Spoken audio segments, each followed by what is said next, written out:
Today is day 60 of the war between Israel and Hamas.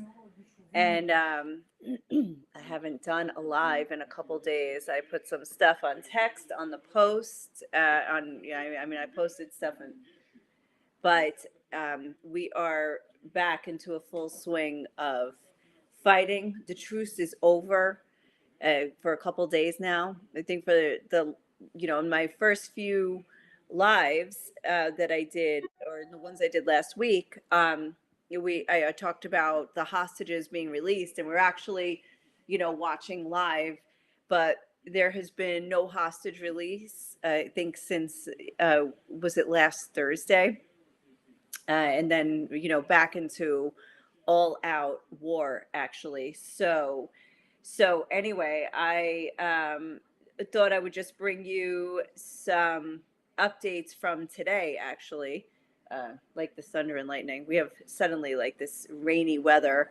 Uh, there you go. Yeah. So that just adds to all the aura and mystery here. Today, I didn't really follow the news too much today because I was actually in Sderot. So Sderot is a city in southern Israel. It's like on the corner of the Gaza border, like sort of like northeast or more east than north. But there have been, yesterday I think there was something like 40 rockets at Sderot, and today, I was like waiting, like looking around, what's going to happen, and nothing happened at all. There were no rockets while we were there, but we spoke with some people who are bringing food to people who decided to stay. So first of all, describe the city is a city of 35,000, and it's probably a city right now of 5,000. It's a ghost town.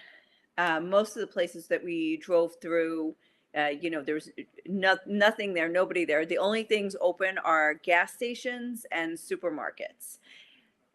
No restaurants, no schools, public library, so it was closed. Everything just really shut down. So what you do hear, on the other hand, you don't hear people, but you just hear this constant, like thud, thudding, like thunder, but a little more subdued than thunder, just constantly.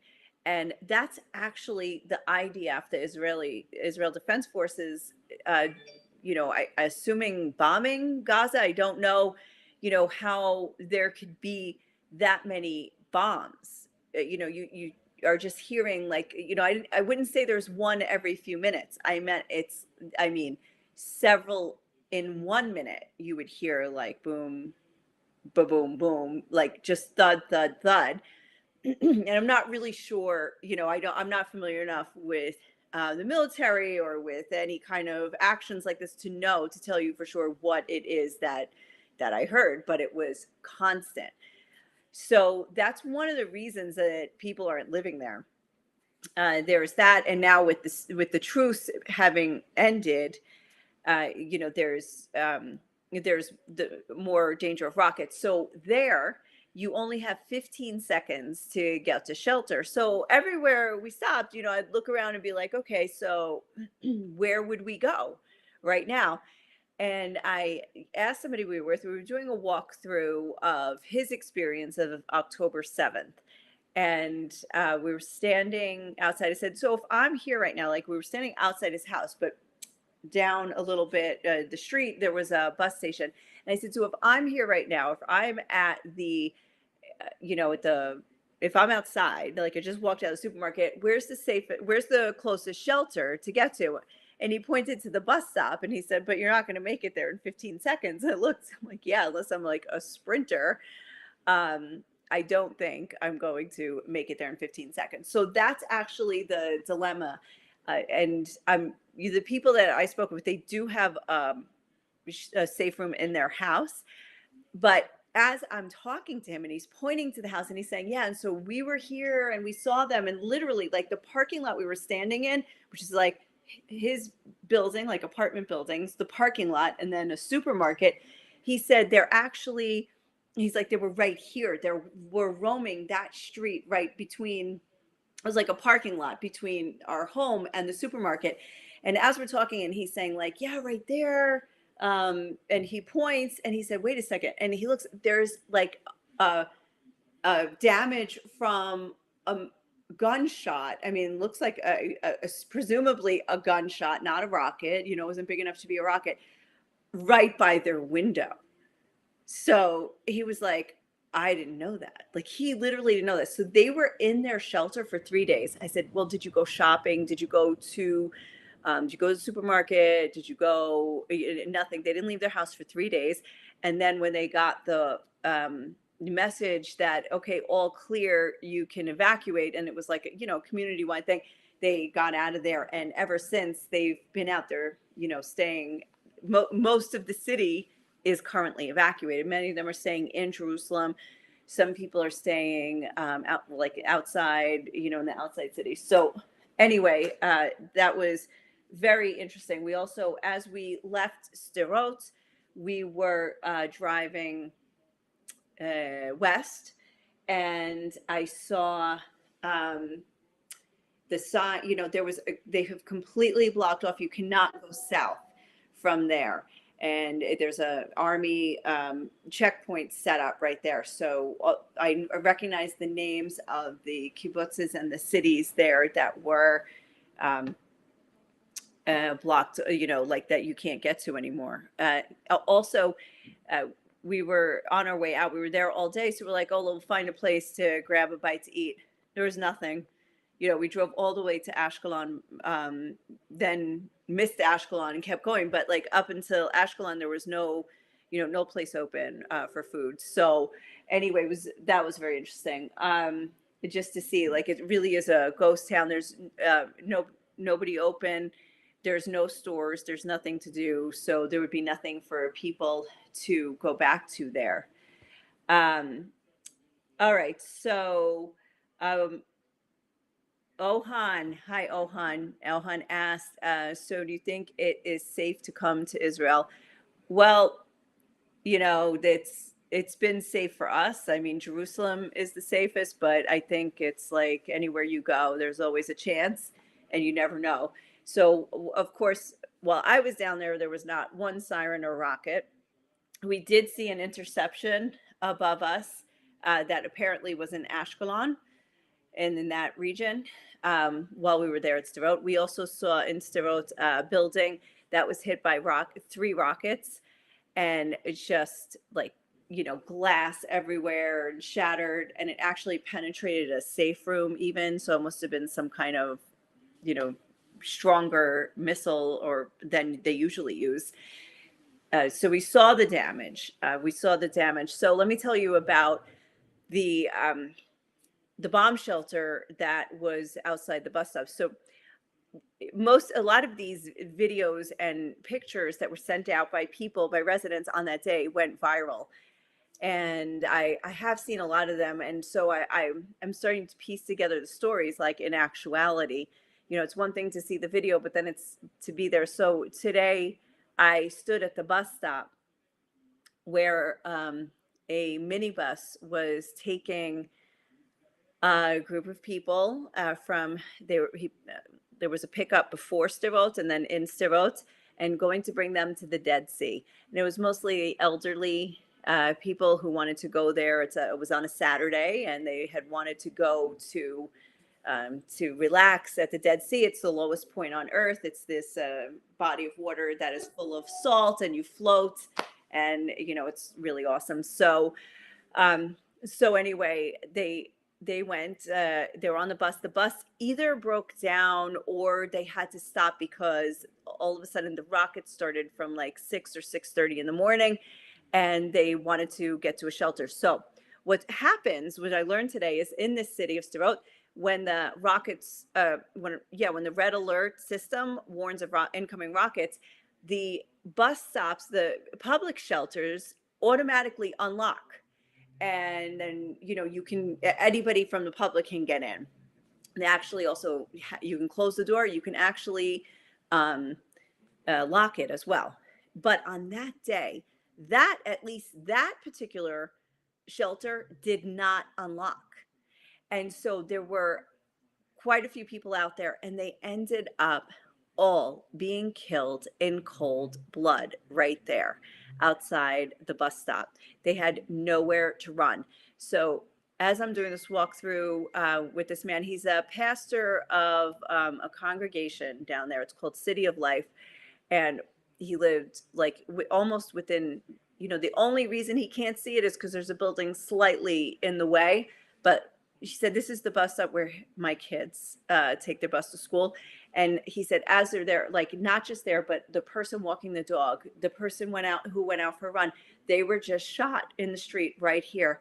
And of course, the people at the bus stop were sitting ducks. They were a big, target, and they were all killed. I think there were 13 killed there, and that's something I had also seen on the news. They did a whole story, which is how I know the backstory about the bus breaking down and everything and where they were headed. There's also stains, which they told me is blood that they couldn't remove. I can't, confirm that.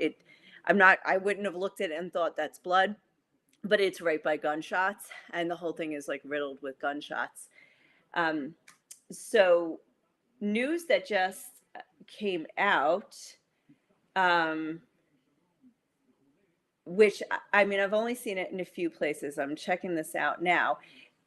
Is that in the Knesset today, in the health ministry, in the health committee, that somebody told the panel, a representative from the Ministry of Health in Israel told the Knesset Health Committee that the hostages that were freed by Hamas, that they were drugged in order to in order to make them appear happy and not traumatized. And so this is just coming out today, and they say that Dr. Hagar Mizrahi specifically named some of the drugs, Clonex being one of them, and that, and if you see, like, if you've been watching like the release of the hostages, like there's they do appear happy. Now, of course, everybody's also wondering, were they told like to smile for the camera? We've got your loved ones back here, so we don't want to shoot you, we're going to shoot them if you don't, whatever. Like, were they told to behave on their way out? Like, no, nobody knows. We don't know. That hasn't come out anyway. But so now somebody in the that told a Knesset panel today that they were actually drugged. Yesterday, I heard some testimony from people whose loved ones were released. One was a very complicated story. 2 sisters were taken, and with their children. One of them had twins, and the other one was there with one daughter. And some of the family is still in captivity. So it's like a bittersweet release. Then they were talking about the different challenges they face psychologically. So, for instance, a 12-year-old girl who she was separated from her father. She did not get kidnapped with her father. She got kidnapped with her mother. And she will not leave her father's side now. She won't even let him go to throw out the garbage outside. No, we will stay together. Another 3-year-old who wakes up in the middle of the night crying, and also will not let go of her mother. Lately, the focus has now shifted to the remaining hostages. There's more than 100 hostages remaining, and most of them are in the age category of 18 to 60. Of course, a lot of them are soldiers, and a lot of them were soldiers, but we're talking about even a lot of women, a lot of men, and many people feel like the parents and the loved ones of these people feel like this is the forgotten demographic, because most of the elderly women, not elderly men, but elderly women have been released, and most of the children have been released.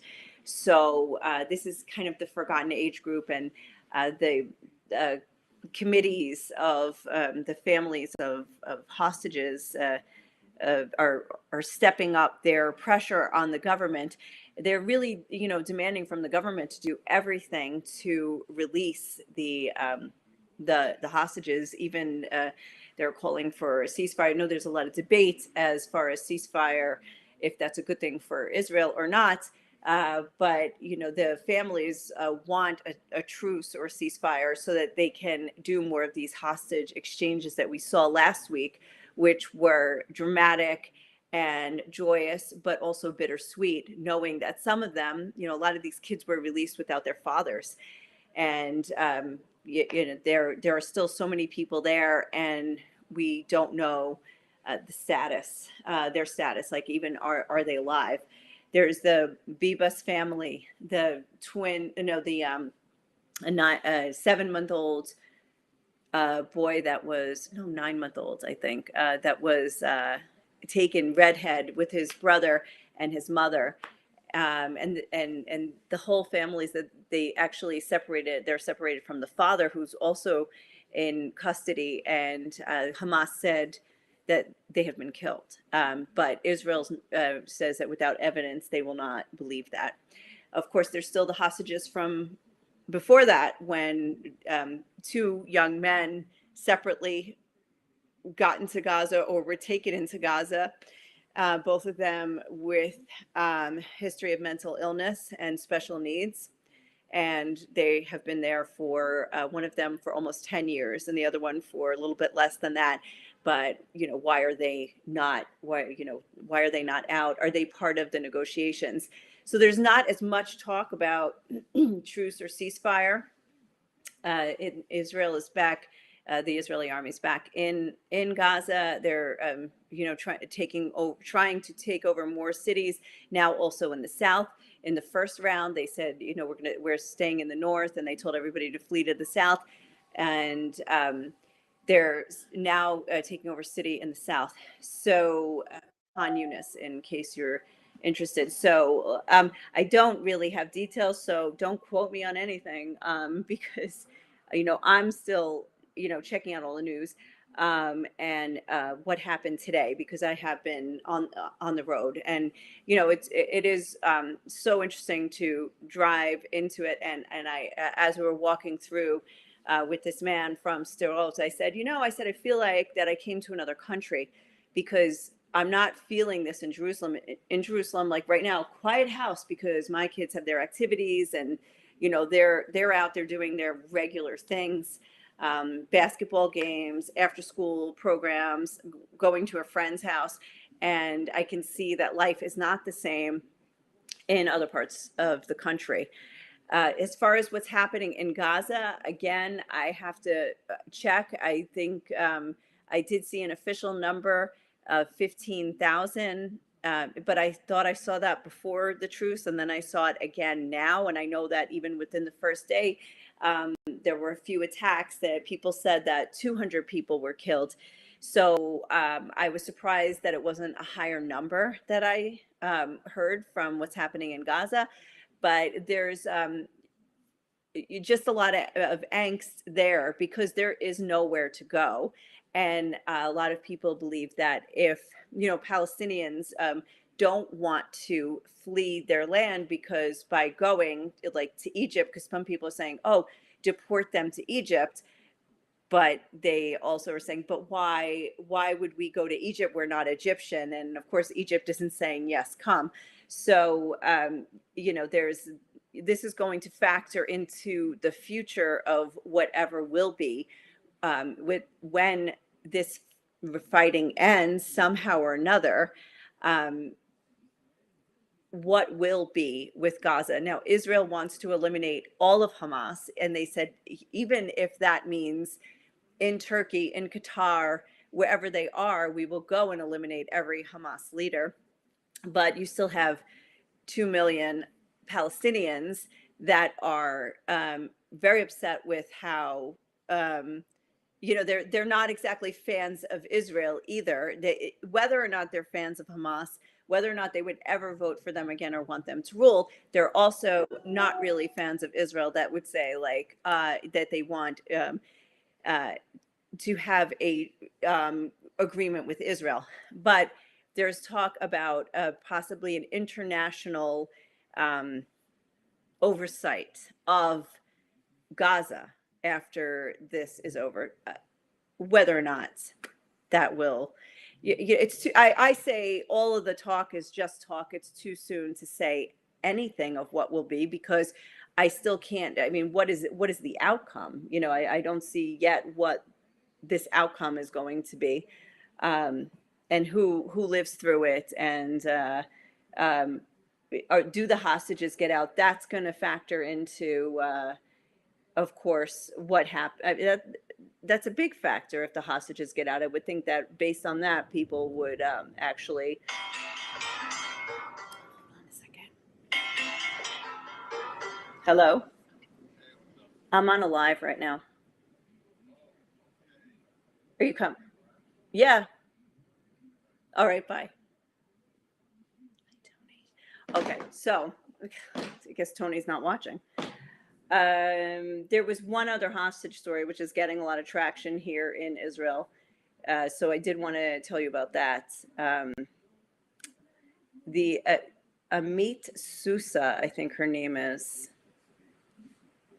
Well, I can't get her last name here. Um, she was just released last week, and they also, along with that, released a video of her fighting off her attackers.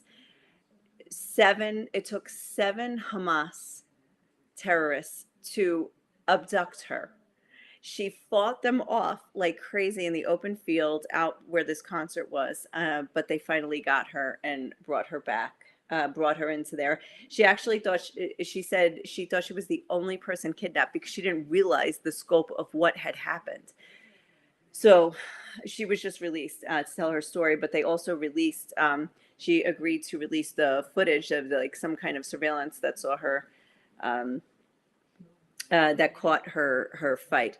The other thing that has been, long debated and now is, I think, gaining traction is whether or not there were sexual assaults and rapes by Hamas and people that were breaking in here. Like the other, wasn't just Hamas apparently that came through, but who did it, and how and why was this part of the plan?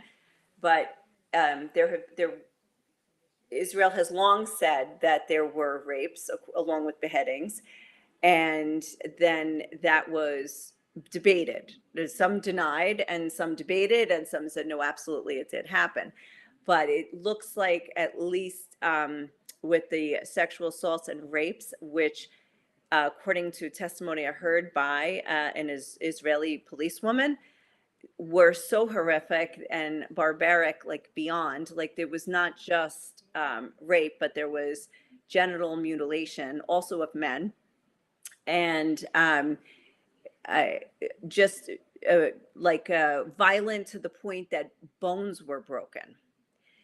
So this is something before the United Nations right now, and we'll see if it gains traction.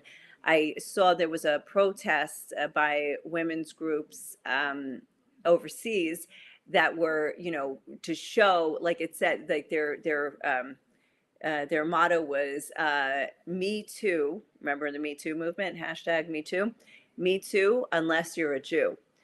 And so that protest that was happening, I think in London, but I'm not 100% sure.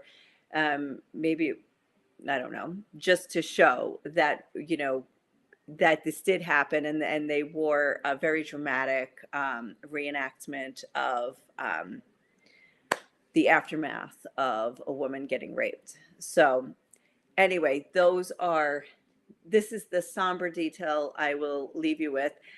I'm probably going to get a phone call in just a second to when a kid gets dropped off. But all right. Do you anticipate that with all the violence and threats towards Jews, that it will instigate the return of many Jews back to Israel? It's a good question. Um, Not for me to answer. Well, let's see what happens with Hanukkah. Will people, that's Hanukkah, I think the end of this week it begins, and will Jews overseas be fearful of displaying their Hanukkah and celebrating publicly? That will be interesting. And I'll also wonder, is the hatred more now than it was before? These are questions I don't know the answer to, and we'll see. I don't know if they'll come back. Then again, you want to come back. We were looking at the new housing in Sderot today, where they're building all these new buildings. I'm like, who's gonna live here? But apparently, people had planned to come live there. There's building all like new buildings under construction, and I'm like, really? Like here? Like who's gonna people are debating whether or not to come back, let alone to come the first time. I mean, if it's your home, you might want to go back. But if you've never lived there before, would you actually choose to live there? So anyway, that's it for tonight. But it's good to be back. Thank you for joining. I mean, you know what? Let me know if there's other specific topics that you're interested in and want to hear more about. And, I'll try to answer them in the next one. But on that note of thunder, that clap of thunder, I'm going to go. And thank you so much. Thank you all for your prayers. And, back at you, because the world is crazy. All right. Ciao. Have a good day. Good night, wherever you are.